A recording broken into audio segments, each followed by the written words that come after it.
I remember the day like it was yesterday, even though it took place nearly 40 years ago. I was dead tired.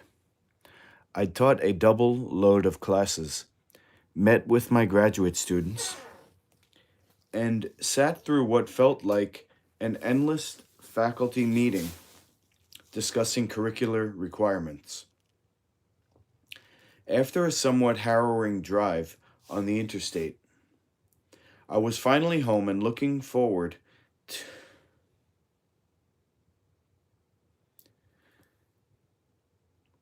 spending some time with my wife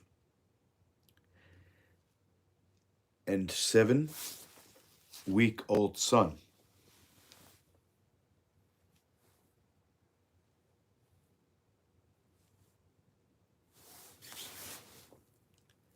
Andy. My wife and I had taken prenatal classes that helped prepare us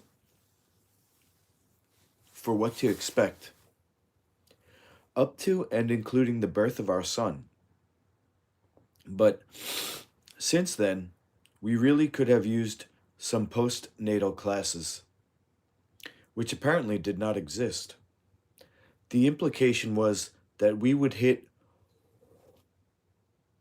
some imaginary button and would automatically know how to engage our very young child.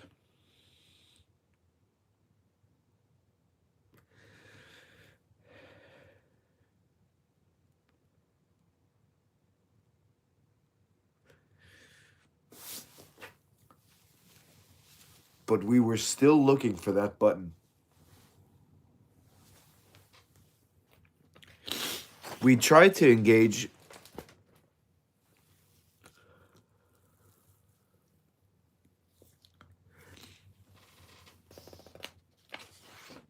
Andy countless times with singing, smiles, and silly faces. But for 7 weeks, we hadn't gotten much of anything back except crying, sleeping, and dirty diapers. We desperately wanted to be good parents and worked hard at it. But the truth was, we were on our own, and it was wearing us both down a bit. Now that I had returned from work, it was my shift. I went into the nursery and found him both awake and in need of a diaper change. I picked him up from the bassinet and put him on the changing table. As I replaced the odorous diaper, chatting with Andy as I always did, I asked him, as though he could answer me, "Whose boy are you?"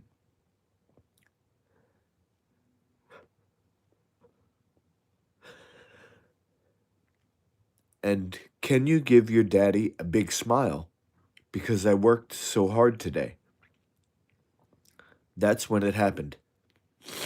Andy began to pump his little arms and legs and smiled up at me for the very first time.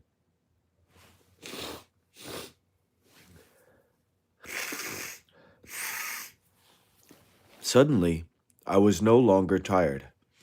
I called my wife, who of course came running in to try her luck, and sure enough, within a few minutes, Andy gave us another miraculous smile to savor.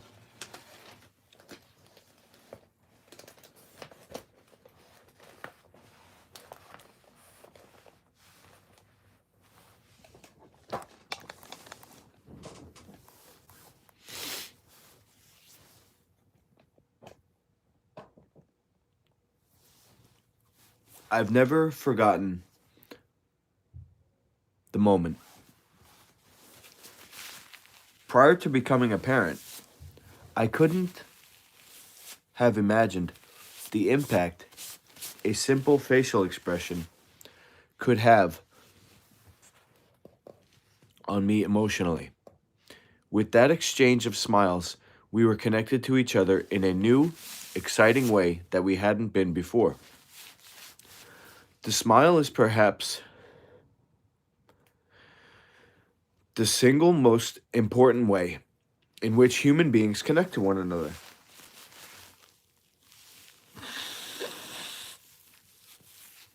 And it is no accident that an infant's smile carries particular power. Research completed by scientists Morton Kringelbach and his colleagues in the Department of Psychiatry at the University of Oxford found that smiling and overall cuteness appear to affect the brains of caregivers by igniting the brain pleasure systems, the same ones that are triggered by experiences like eating tasty food and listening to good music. Clearly, smiling is one of the gifts evolution has bestowed on infants. It allows them to engage and bond with their caregivers and thus ensure their survival. As parents, smiles connect us to our children. The first smile of the day at 5 a.m. brings us joy, even if we wish we could go back to sleep. The hello smile when we return home lifts our spirits on even the toughest of days. As our children get older, smiles are just as essential to forming and sustaining older relationships outside the family unit. At the initiating stage of a friendship, a child's smile lets another child know that he welcomes further interaction. In conversation, we use smiles to signal to others that the interaction is going well and that we would like it to continue. At the transition phase,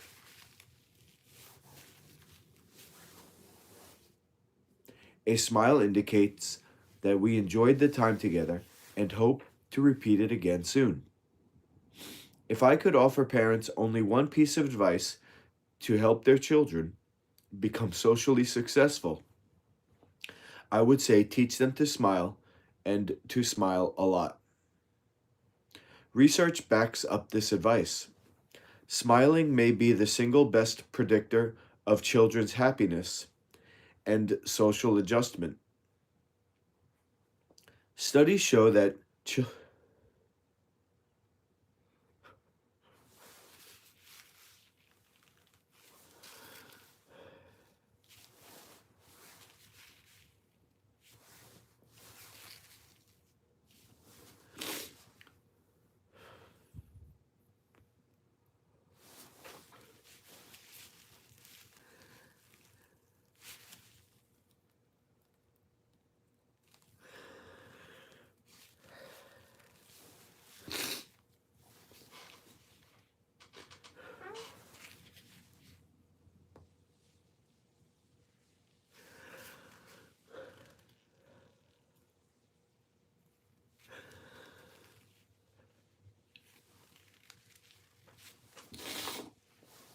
children who smile more do better with their peers.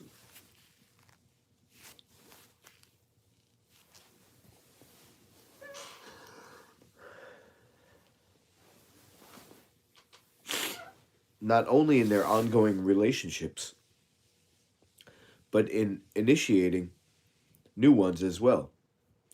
And the power of a genuine smile continues into adulthood. Psychologists Leanne Harker and Dr. Keltner found in a longitudinal study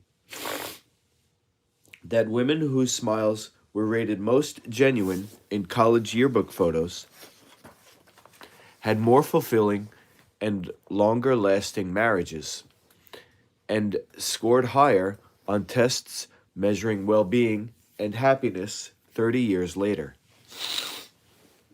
Smiles can tend to come naturally to children in their early childhood years. According to a study of 1.4 million participants in 166 countries, young children smile more than any other age group, to the tune of 200 times a day. That number declines throughout late childhood and into adulthood, dipping to only about 20 smiles a day by age 23, presumably because this is when the worries and responsibilities of adult life take over. Never have I felt the importance of smiles more profoundly than during my first time back in a classroom after weeks and months of teaching remotely. When I entered the room, there sat 16 students wearing face masks, everyone silent. Instead of the usual happy hubbub of animated conversations, as everyone caught up with one another and exchanged stories of their summers, the atmosphere was almost somber. It felt awful. One of my students summed up the discomfort perfectly. I miss smiles. It turns out there are good scientific reasons for why we feel lost and awkward while masked, including the fact that, as developmental psychologist Klaus Christian Carbon points out, masks cover 60 to 70% of the face that is relevant for emotional expression. As a scientist, I was interested in finding out exactly how much emotional messaging is lost when wearing masks. Working with colleagues, I decided to experiment with the diagnostic analysis of nonverbal accuracy test, which I designed with my colleague Marshall Duke, which tests the ability to identify emotions using photos of adults and children with different expressions on their faces. Only for a portion of this experiment, we covered the lower part of the photographed faces with masks. By contrasting how well people did recognizing emotions on the masked faces versus ones that were not masked, we were able to single out which emotions were more difficult to read when the bottom part of a person's face was covered.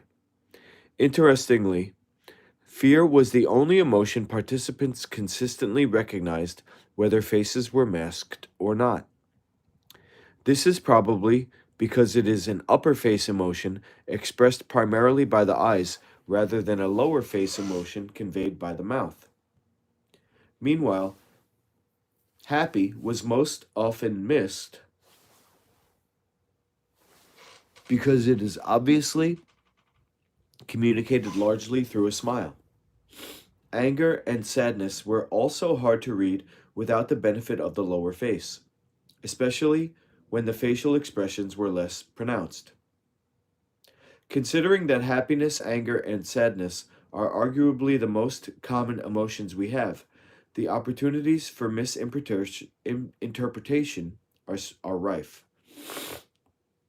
No wonder masking in classrooms, while necessary for health and safety, caused all kinds of communication problems between teachers and younger students during the pandemic.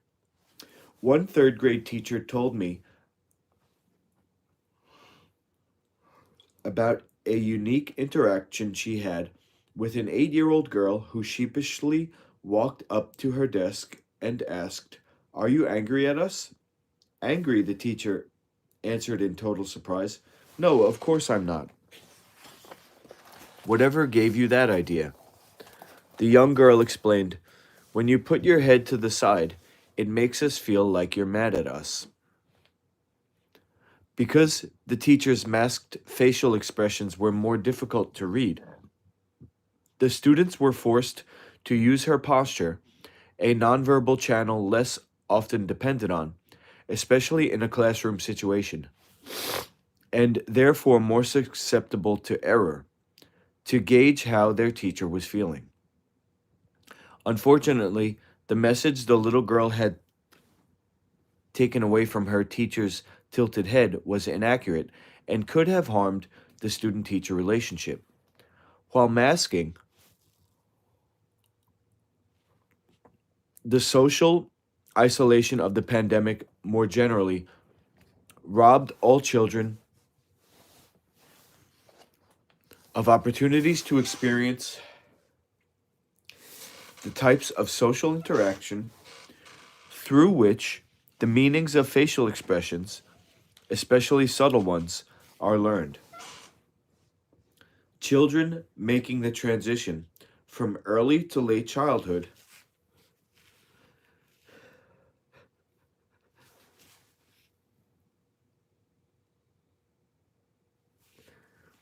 probably suffered the most.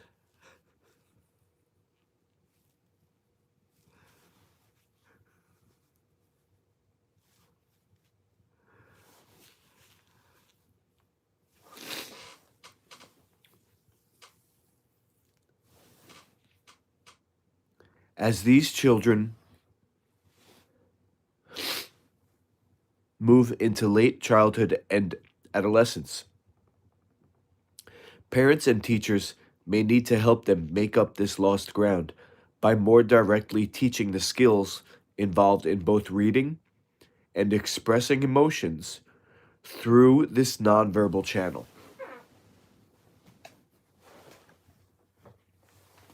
But the pandemic isn't the only reason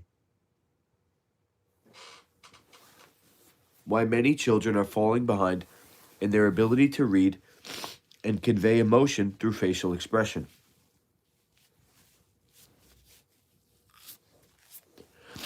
As every parent knows, today's children were spending less time with one another in person and more time fixated on screens, even before the pandemic. A problem exacerbated by the fact that many adults around them are on screens to a similar degree, thereby offering fewer opportunities for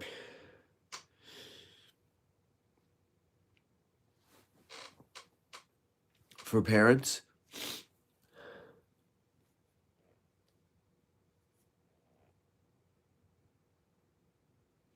to model appropriate facial expressions, as faces tend to be fairly blank when staring at a phone or laptop.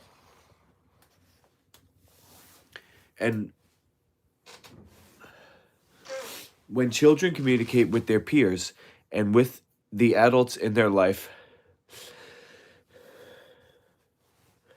via text, of course, facial expressions are absent altogether.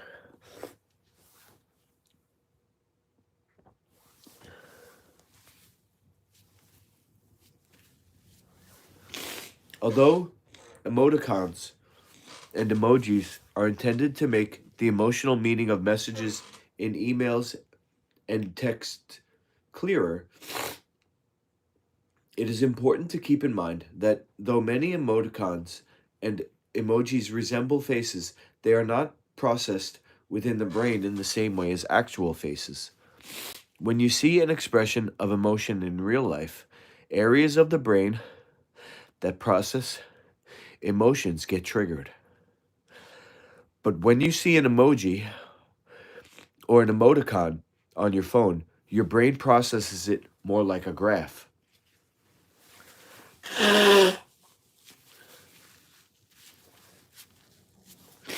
You absorb the information intellectually rather than emotionally. Although an emoji might look like a nonverbal communication, it isn't. You can't tell whether the message is sincere or insincere, sarcastic or earnest. Rather than clarifying our verbal meanings, emojis and emoticons mostly emphasize what already is obvious in the words we use. My recommendation for children in late childhood, therefore, is to use emoticons and emojis sparingly when communicating with them, and for adults to check in with children to make sure they are clear on the emotional meanings of those symbols sent to them and those they send to others in return.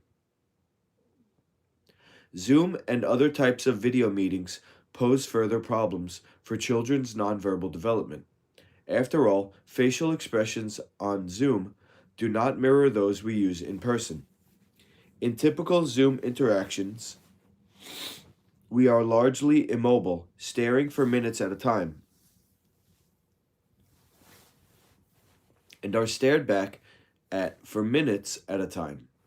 This is the antithesis of what typically happens when two people interact with one another face to face. On Zoom, it's considered rude to look away when someone is speaking, but in person, it's actually perfectly acceptable to glance away from someone while talking to them. In fact, if someone stares at you too long during an in-person interaction, it can be unsettling. In person, we move and shift around, offering different perspectives on our facial expressions to our partners, and may come closer or move further away from each other, depending on how the interaction is going. The need to maintain prolonged eye contact with a person's disembodied face extremely close to us simply doesn't exist outside of Zoom. Children who spend hours learning on Zoom, therefore, are missing out on time spent practicing appropriate eye contact in person.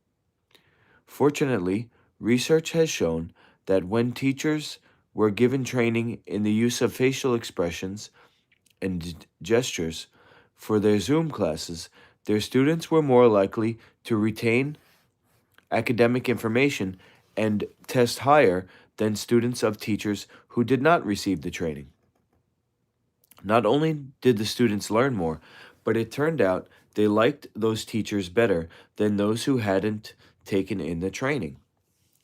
While smiles and eye contact are critically important, they are not the only facial expressions available to us. As I'll show in this chapter, we have an entire palette of expressions at our disposal. Like painters, we need to use all these different hues to convey our emotions and be successful in our interactions with others. And while most infants and young children will smile, as well as grimace, frown, and pout, instinctively without having to be taught, the ability to use or read other facial expressions doesn't come as naturally. This chapter will show you how you can help your child learn how to better express himself via his facial features, and in turn, how to better interpret the expressions of others. Why facial expressions matter.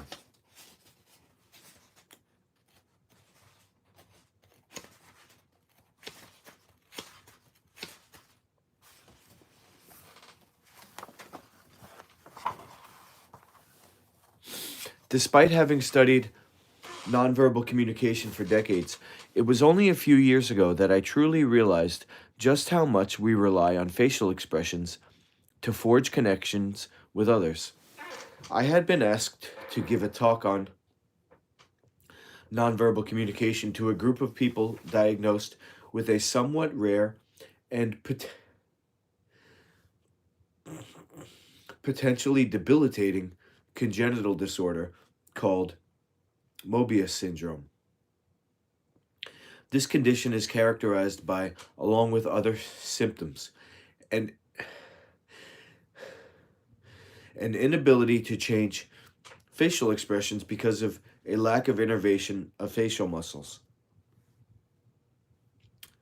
As I stood up to begin my presentation, I looked out at the unchanging, emotionally blank expressions of the people in the audience in front of me, unable to tell if they were engaged, pleased, bored, angry, or dissatisfied with me. A stranger coming to talk to them about a topic they understood more intimately than I ever could. I realized then, in a way I haven't forgotten since, how difficult relationships must be for this group of people, and how courageous they were to continue to pursue them. Facial expressions are crucial to relationships because they serve a very important function: the sending and receiving of emotional information. For most people, our emotions are literally written all over our faces. When we communicate with one another in person, we're constantly sending out signals using our facial expressions, whether we are speaking or silent. We have an incredible 43 different muscles in our faces, allowing us to produce more than 10,000 discriminable expressions that communicate a remarkable range of emotions. Even a simple smile can be a complex matter, requiring the use of our eyes, mouth, and other facial movements. As it turns out, there are at least 19 different types of smiles, each with a different meaning. And surprisingly, only 6 communicate that someone is having a good time. In order to be fully expressive, we can wrinkle our noses, furrow our foreheads, lift our eyebrows, purse our lips, and use our eyes to communicate what we're feeling. When we're face to face with another person, we're constantly scanning his or her face for clues and information. Is that person feeling bored or tired, curious or doubtful, concentrating or confused, disgusted or angry, excited or tense? For someone who is not skilled at reading facial expressions, disgust can look a lot like anger. Curiosity is easy to misread as skepticism, and so on. Expressions can vary in intensity too, from a rapid smirk to a wide, long-lasting grin, to name only 2 of the myriad ways we can use our faces to express ourselves. What's curious is that despite the complexity of facial expressions, most children are not taught their meaning in school. Instead, they are left to figure out this important communication mode for themselves, sometimes making more than a few mistakes along the way. Unlike the often unrecognized aspects of rhythm that operate outside of our conscious attention, facial expressions are difficult to ignore. They are right there on our faces for everyone to see and react to. But while others can see our expressions, we can't see our own, and as a result, most of us are quite unaware of what our face looks like when we're feeling anger, happiness, surprise, and so on, and even when we are not feeling a strong emotion at all. Understanding the signals they are sending with their own facial language is a complex skill that children and adults can only acquire over time and with patience. On the whole, psychologists agree that facial expressions are much more powerful than the words we use. For example, when someone tells you he's having a great time with a depressed look on his face, you'll be much more inclined to believe his facial expression than his verbal statement. To complicate the matter, however, facial expressions may be the easiest of all the nonverbal channels to fake. Children as young as 4 years of age are able to produce a convincingly happy expression to cover up their true feelings. In fact, adults sometimes actively teach children to cover up their feelings in this way, asking them to smile and say thank you for an unwanted gift rather than frowning and pouting, for example. Many of the aspects of our early training in what might be included under the heading of manners or social graces are in fact teaching children to conceal their emotions via their facial expressions. and they only become better at this with age. But while there are times when we might be able to successfully cover up our true feelings, we can't hide the fact that our faces are out there for everyone to see. Perhaps it's because facial expressions are so visible that scientists have published more studies on them than on all the other nonverbal channels combined, with more than 15,000 articles written in the past 10 years.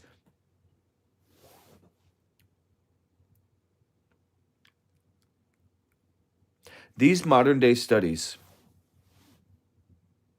of facial expressions can be traced back to the 19th century French physician Guillaume Benjamin Armand Duchenne, who stimulated the faces of patients with electricity to see which muscles were involved in making a particular expression.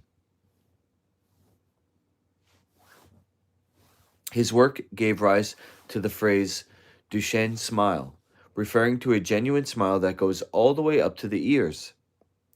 The photographs Duchenne took of his patients also helped to inspire Charles Darwin's study, The Expression of Emotions in Man and Animals, in which Darwin suggested that 7 basic emotions were expressed similarly across all cultures of the world: happy, sad, angry, fearful, disgusted, surprised, and contemptuous.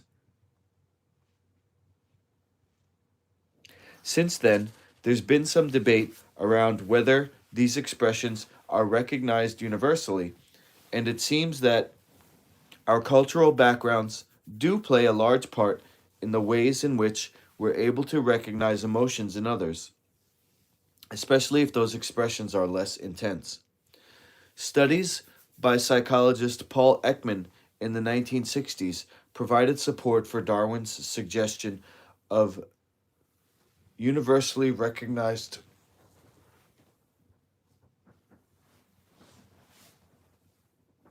emotions in faces.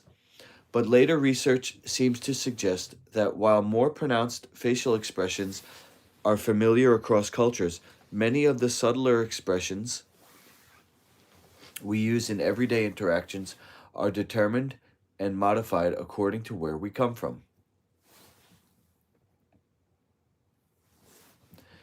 Cross-cultural psychologist David Matsumoto and his colleagues, for example, found that Americans rate the same expressions of happiness, sadness, and surprise more intensely than most Japanese people, who also express these emotions less intensely.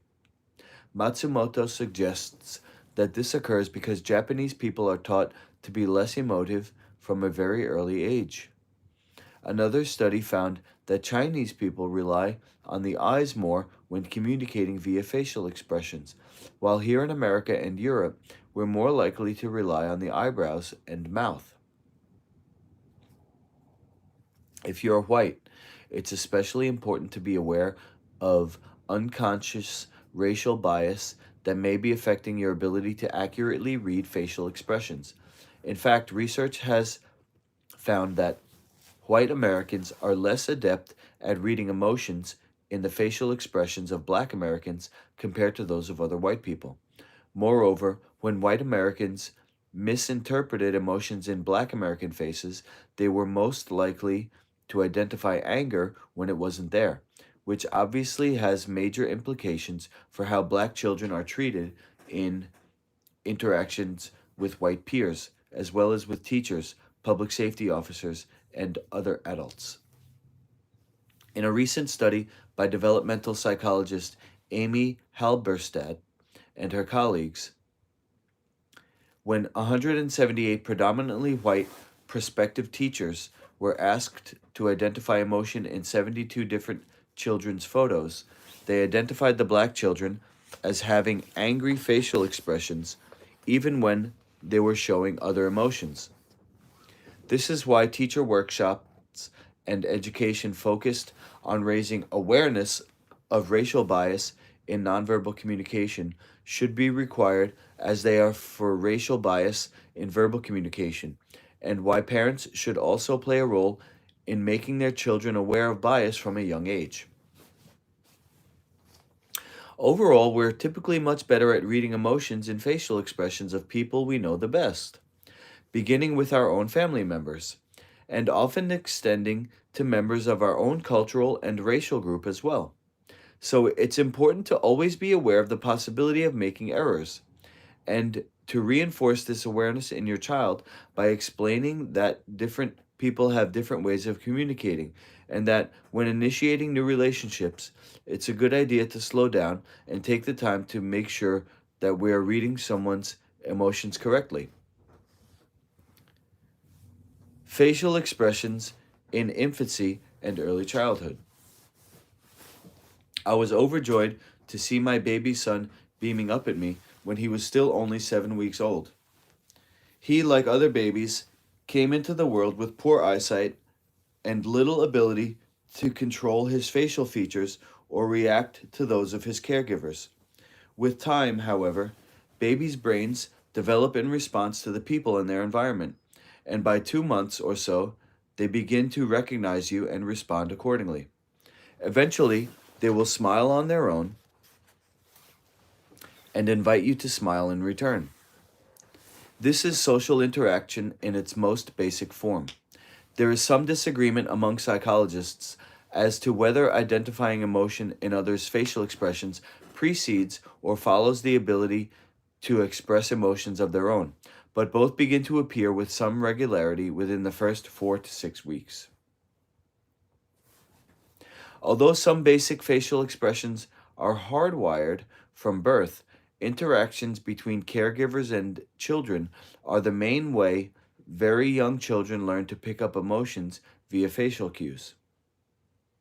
At first, you'll tend to instinctively use bigger, exaggerated facial expressions with your child, but these will naturally become more subtle as he grows older and becomes more adept at reading the basic emotions of happiness, sadness, anger, and fear in the faces of caregivers. Even before your child can use words or understand concepts, he can sense a great deal simply by looking at your face. This is how infants know whether they're safe or not. One study even showed that babies could be encouraged to crawl across a gap that looked like a precipitous drop, but that was actually covered with a piece of plexiglass, so long as the mother stood at the other side, encouraging the child with the nonverbal cues of facial expressions and tones of voice.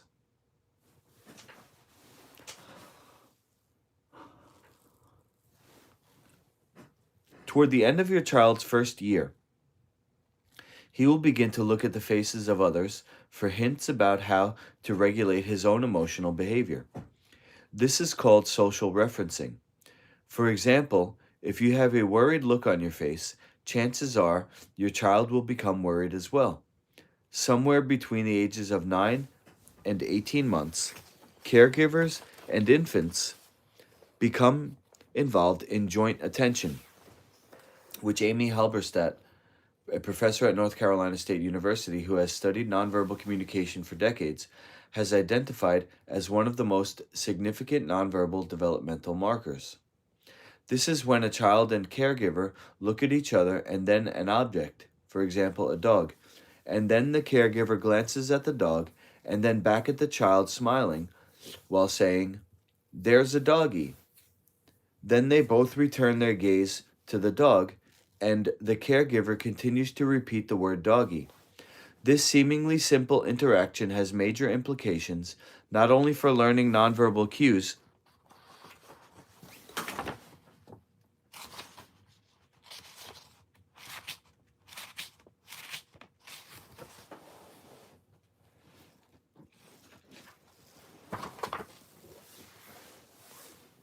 but for learning verbal language as well. Your smile makes the child feel safe. The word doggy becomes associated with the dog walking toward him, and with repetition, the word becomes part of the child's vocabulary. As an added benefit, your child may also associate happy feelings with the presence of dogs. It's also a uniquely human interaction. Scientists who have taken on the task of raising a primate along with a human child note that non human primates can do many of the developmental tasks better than the human infants. But when it comes to being able to perform joint attention, they fail to match their human peers.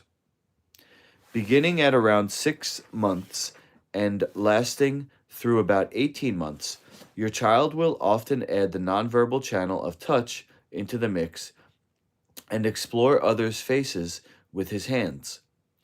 There are few experiences more delightful than having a small child push the edges of your mouth upward to create a smile and hearing him laugh with delight when he's done. Throughout this period in your child's development, you should keep in mind that very young children are much better at communicating via facial expressions than they are at reading them. As a study conducted by developmental psychologist Tiffany Field showed.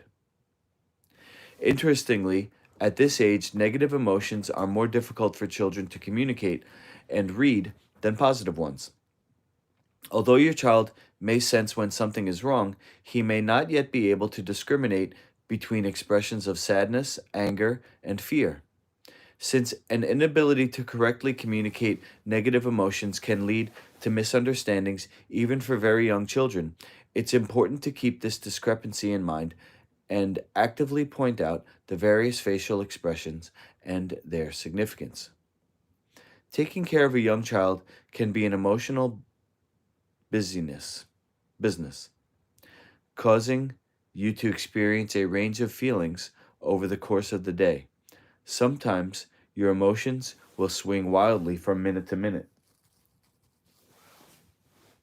Because infants, toddlers, and even preschool-aged children don't yet have the ability to tend to their own needs, they are constantly demanding something from the adults around them. It is impossible not to get frustrated, irritated, or upset at times with such unrelenting interruptions. But rather than try to ignore those feelings, you can use them as teachable moments, opportunities to model what these negative emotions look like, as well as how to deal with them. When you're irritated, tell the child, "I'm feeling irritated right now. I bet you can see it in my face. I'm going to go across the room and sit for a minute until I feel better. When I'm done, I'll come back and I'll have a much happier face for you."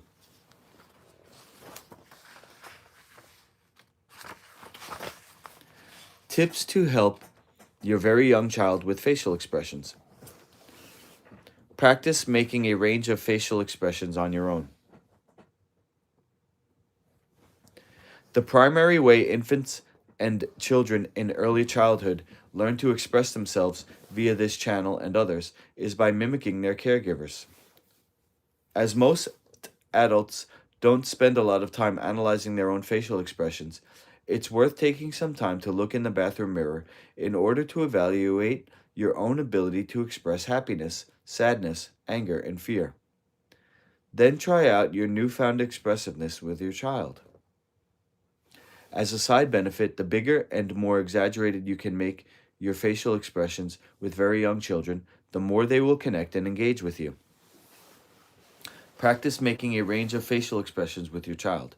Like all the nonverbal channels, facial expressions are rarely taught directly, but they can be.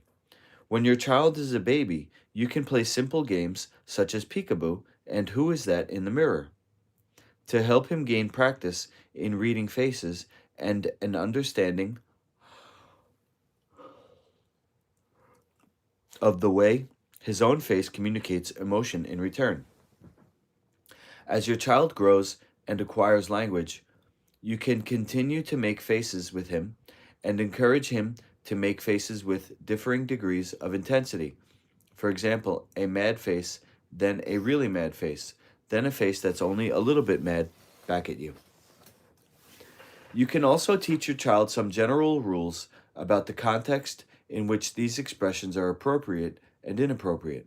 For example, you just got the big ice cream cone you wanted, and you are really happy. Make a happy face.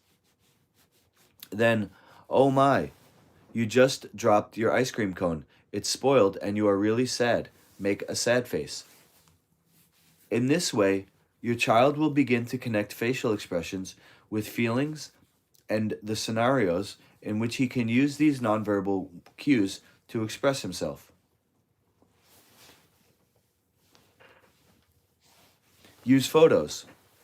You can look through photos on your phone with your child, asking her to spot and name different expressions.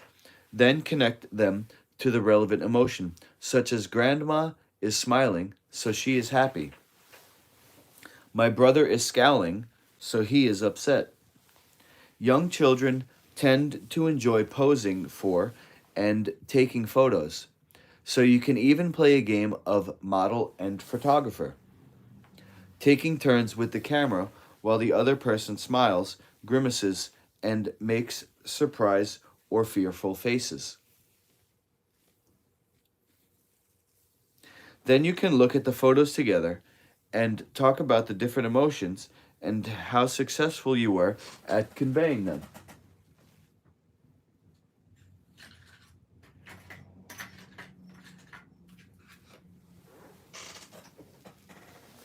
Read picture books and talk about the emotions you can see in the characters' faces. Many children's books feature characters that go on emotional journeys over the course of the narrative.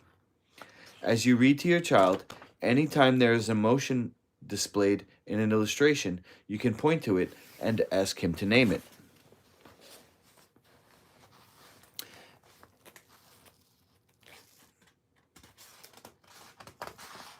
The Elephant and Piggy books, written and illustrated by Mo Willems, are particularly well suited to this. After you've finished the story, you can talk to your child about how Gerald the elephant expresses himself using his face as well as his words, and how his best friend Piggy responds.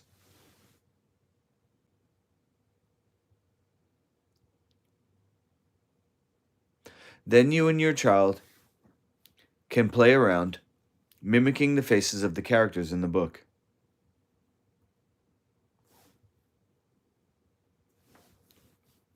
Singing old-fashioned nursery rhymes can also be a good prompt. When you get to the end of the rhyme, ask your child to nonverbally express the emotion consistent with the ending. How does he feel about Jack falling down and Jill coming tumbling after? Can he make a facial expression to show that emotion?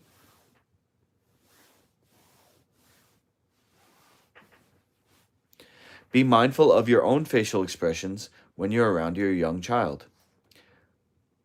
Most parents and caregivers aren't aware of how much emotional information their children, particularly very young children, pick up in their facial expressions. If you're upset by something that doesn't have anything to do with your child, and your face shows anger, sadness, or fear as a result, your child may react as though those emotions were meant for him. We sometimes make that same mistake as adults when our partners or spouses are upset about something that has nothing to do with us. But unlike very young children, we can use verbal language to investigate whether the emotions are directed at us or not. Keep this in mind when you're with your child and make sure your expressions are consistent with any messages you'd like him to receive. Make sure to sit down for meal times with your child.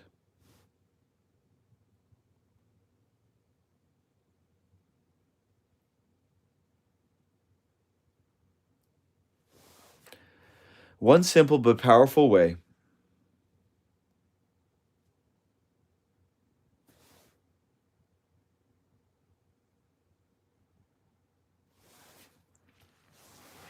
to give your child additional opportunities to observe and practice facial expressions is to prioritize family meals and make the dining table a screen-free zone.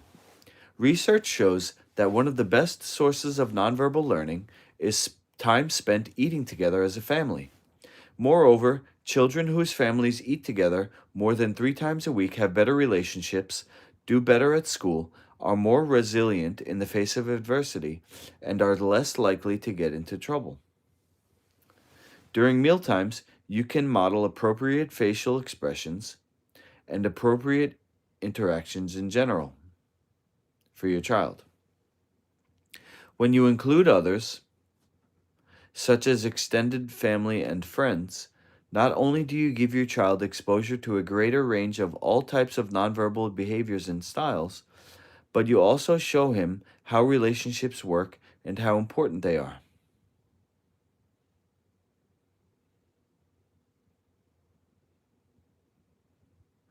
I can still remember my grandfather telling me the story over dinner of how when he first saw my grandmother's warm smile, it so captivated him, even from a distance, that he just had to meet and learn more about her. That smile became the reason for my existence. Family mealtimes offer children a wealth of nonverbal learning opportunities and are well worth taking the time to build into your day. Facial expressions in late childhood. I first met Michael, a third grader, when I visited his school at the request of his school counselor, who told me she found him to be a delightful child and wondered why he was having so much difficulty making friends. On a school visit, I observed Michael sitting at a lunch table alone and was struck immediately by his facial expression. His mouth was tightly pursed, and his nose was scrunched up as if he was smelling or tasting something awful. Later, I approached Michael at the lunch table and asked him how he was feeling. He replied that he wasn't feeling anything in particular, even though his resting facial expression told a very different story. As we talked, I realized Michael was completely unaware of how his resting face looked and how off-putting it was to his peers.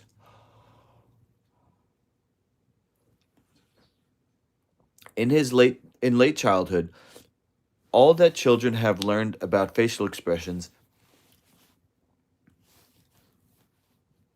is put to the test when they begin full-time school. Before then, parents often function as a coach, pointing out their child's errors in reading and expressing emotions in faces. You shouldn't be smiling, Cassie. You hurt Taylor's feelings. See, you've made him cry.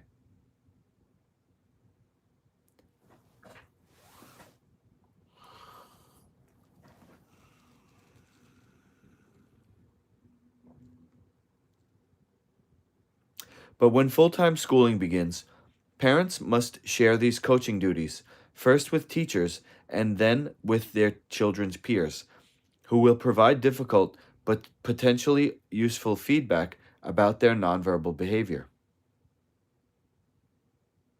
In fact, facial expressions play a significant role in the success or failure of all 4 phases of relationships: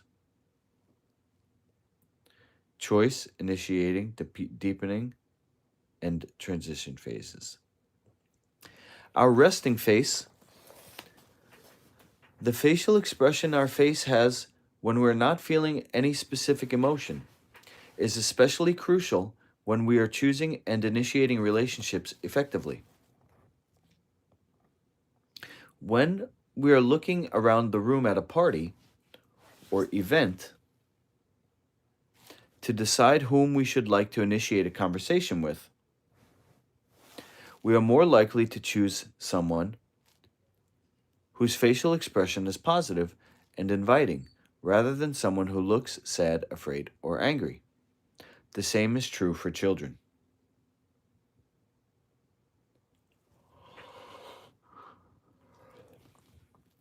An awareness of what our resting face is communicating to others is key for getting relationships off to a good start. Most of us, including adults, have no idea what our face looks like when it is resting, but luckily, this is quite easy to learn. In Michael's case, after he was made aware, and after we tried out some different expressions in the mirror, he was able to adjust his resting face to more accurately convey how he was actually feeling. And from his counselor's subsequent report, it was clear that he was soon getting on much better with his schoolmates. Eye contact, a special kind of facial expression.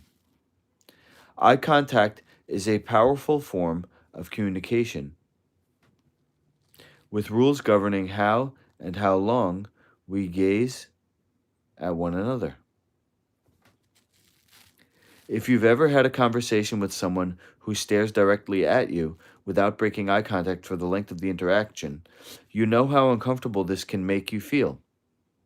On the other hand, if someone avoids eye contact with you altogether, it can make them appear furtive or nervous, so a balance is required. Eye contact is a tricky thing to teach because it's so intuitive and context dependent. How much is too much eye contact and how much is too little?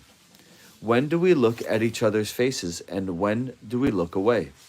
How do we show we're interested in what's being said without making others uncomfortable by overdoing our attention? Here's how to explain eye contact rules in simple terms for your child. You should spend more time looking at others when you're listening than you do when you're speaking. In the previous chapter, I suggested that rhythm and timing were often intertwined with the other nonverbal communication channels, and eye contact is one of them. If we want our children's relationships to get off to a good start and have a chance to deepen later, we must encourage them to learn the appropriate timing for making and breaking eye contact. In fact, how long one maintains eye contact is as important as how often. 2 to 4 seconds is considered acceptable. Less than that is darting, and longer than that is staring. In general, children and adults should follow the 50-70 rule. That is, make eye contact for about 50% of the time while speaking and roughly 70% of the time while listening. Modeling good eye contact for your child can start from day one. With infants, you can make sure to look them in the eye when feeding, putting them to bed, and playing. When a toddler asks for food or a toy, you can wait for him to make eye contact before you respond. And when teaching him to say please and thank you, you can show him that these phrases should be accompanied by eye contact. Taking time away from screens to be present for your child will give you more opportunities to model good eye contact as well. While a year plus of Zoom school has, as noted earlier in the chapter, interfered with many children's ability to use eye contact correctly in social interactions, older children can be taught these skills directly. If your school-age child looks away while saying something to you, you can say, "You are speaking to the wall and I am over here." You can also positively reinforce eye contact by using phrases like, "I love it when you look at me when I talk to you," and "Thank you for looking at me. Now I can see your big brown eyes, and it helps me to know how you feel." At the same time, you can teach your child about the difference between staring and glancing. You can even have a staring contest with your child to prove your point. Then explain that the correct amount of time to look at someone is 2 to 4 seconds, and practice gauging longer and shorter time periods with her. Keep in mind that, like other facial expressions, eye contact can be culturally determined. In the United States, children are taught to smile and make eye contact to initiate a relationship. However, in some Asian and Middle Eastern countries, direct eye contact is considered rude or even aggressive. In Chinese culture, children are often instructed to keep their eyes lowered when interacting with one another, and especially when interacting with adults.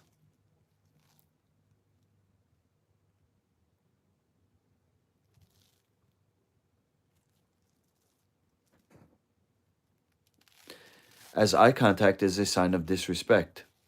Teachers and parents need to be aware of these differences and help children become aware as well.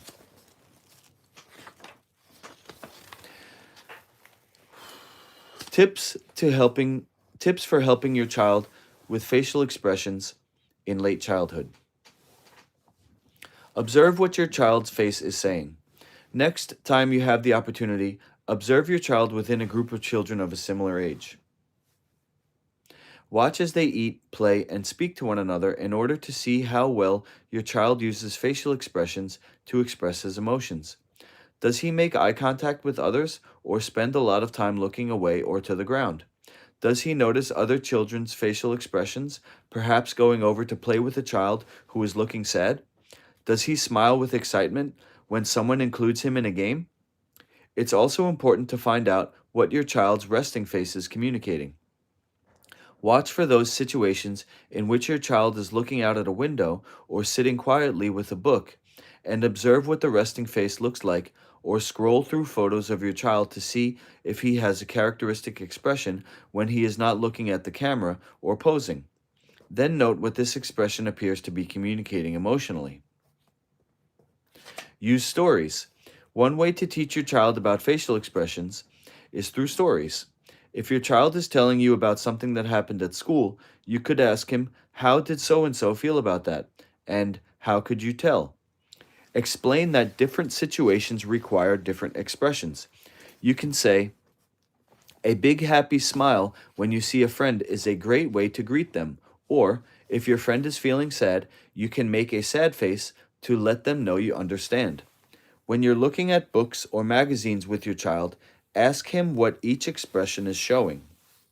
Another idea is to watch TV programs or movies with your child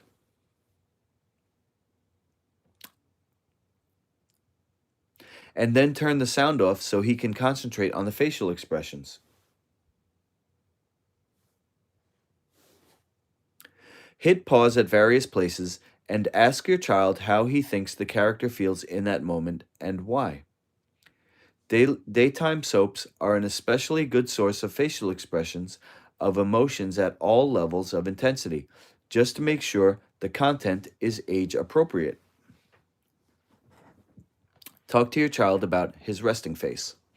First, introduce the concept of a resting face to your child and explain how important it is to have a happy, welcoming resting face so that others will want to come over and play with him. You can show your child photos of his own resting face or ask him to identify the resting faces of others when you're out walking or on public transport. Then have your child practice different versions of his resting face in the mirror and talk about what they communicate. Enroll your child in theater or improv classes. Getting involved in any kind of drama or theater program is a great way for children to hone their skill in facial expressions, as of course, these are one of the primary ways that actors express what characters are feeling. When your child is learning how to communicate his character's emotion to the audience, he's learning how to express himself when off the stage as well. When your child needs expert intervention. If you feel your child is really struggling with facial expressions, you can have an expert administer the diagnostic analysis of nonverbal accuracy. Experts can use these results to identify which emotions children can and cannot identify at both high and low intensity. Most of us are acutely aware of the important role facial expressions play in our interactions with one another, but we tend to pay less attention to the physical space through which these emotional messages must travel. Yet the ability to adhere to the accepted rules governing personal space has significance for how our relationships turn out, as you will learn in the chapter that follows.